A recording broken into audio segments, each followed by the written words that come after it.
বিশ্বকাপ বয়কটের ঘোষণা ও আলোচনার মধ্যেই প্রতিবেশী দেশ ভারত থেকে 510 টন চাল আমদানি করেছে বাংলাদেশ। বিষয়টি নিয়েও রাজনৈতিক ও সামাজিক অঙ্গনে নতুন করে আলোচনা শুরু হয়েছে। সরকারি সূত্রে জানায়, পূর্বে স্বাক্ষরিত বাণিজ্যিক চুক্তির আওতায় এই চাল আমদানি করা হয়েছে। খাদ্য নিরাপত্তা নিশ্চিত করা এবং দেশের বাজারে চালের সরবরাহ স্বাভাবিক রাখতেই এই সিদ্ধান্ত নেওয়া হয়েছে। সংশ্লিষ্ট কর্তৃপক্ষ বলছে, দেশের সাধারণ মানুষ যাতে প্রয়োজনীয় খাদ্য সরবরাহে সমস্যা না পড়ে, সেজন্য এটি অপরিহার্য পদক্ষেপ।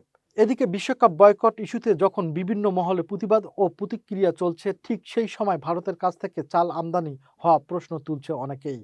তবে সরকারের পক্ষ থেকে বলা হয়েছে, খেলাধুলা এবং বাণিজ্য দুটি বিষয়কে আলাদাভাবে বিবেচনা করা হচ্ছে। দেশের খাদ্য নিরাপত্তা ও অর্থনীতিকে কখনো প্রভাবিত হতে দেওয়া যাবে না।